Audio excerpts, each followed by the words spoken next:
Does your doctrine of inspiration require that the New Testament grammar always be correct grammar? Well, then you do not want to watch this screencast.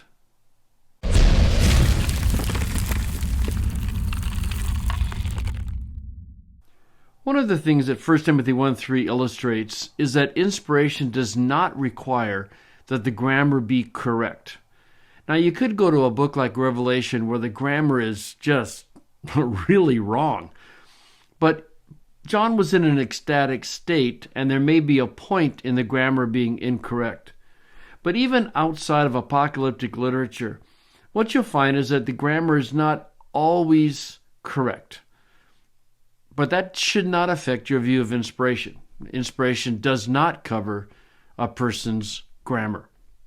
If that bothers you, I'm sorry, but that's just the nature of the text. Let's look at this. Paul has given his greeting to Timothy, and he starts, just as I urged you to remain in Ephesus. Now here's another subordinate participle, right? While traveling into Macedonia. And then why did he urge him? In order that you might command certain people not to teach a different doctrine. And as you go on, what you realize is you never get a main verb. Kathos is introducing a dependent construction. And it's not until you get down to, let's say, verse 5, that he starts a new sentence. And the goal of this command is. And so whether you look at verse 3 or verse 4, what you'll find is that there's no main verb and subject. That's okay. Let Paul be Paul. The Bible is both human and divine, fully human, fully divine. And sometimes Paul just gets started going down one direction, and then he decides to change direction and go another. And grammar is really not at the top of his priority. Okay, so kathos is introducing a dependent construction, and there is no independent. Now the question is, what are you going to do as a translator? Well, it's really difficult because generally you're going to want to make English out of it. But you'll notice, if you go over here to some of the other translations, NASB, as I urged you upon my departure from Macedonia, remain. What's the problem with that? And by the way, this is part of the exploding the myth of literal translations. You cannot see the Greek behind this English. Remain is an indicative form, but the Greek it's an infinitive. They didn't translate the infinitive as an infinitive. They translated it as an indicative verb in order to make a sentence out of it. Remain on at Ephesus. And if you look at the other translations, ESV, remain. NRSV, well, they just dropped out the kathos altogether, didn't they? CSB, remain. Net Bible, stay on. So you see what they're doing is that they're taking a dependent verbal construction and they're translating it as an indicative in order to make a sentence out of it. Is that legitimate translation? Of course it is. Is it literal? Of course it isn't. Can you see the Greek behind the English? Of course you can't. And this is part of the problem with that myth of literal translations. Yes, at times when you read through, especially like the NASB, you're going to be able to see the Greek behind it. But you never know when they're going to leave the Greek. And that's the point. So let's stop saying there's such things as literal translations and you can see the Greek behind the English. No, you can't. And every verse has been altered. Okay, obviously a hobby horse. Another question is how to translate parangelo. And again, this is a semantic rage thing. You'll notice BDAG says to give orders, command, which is very authoritative, or to instruct.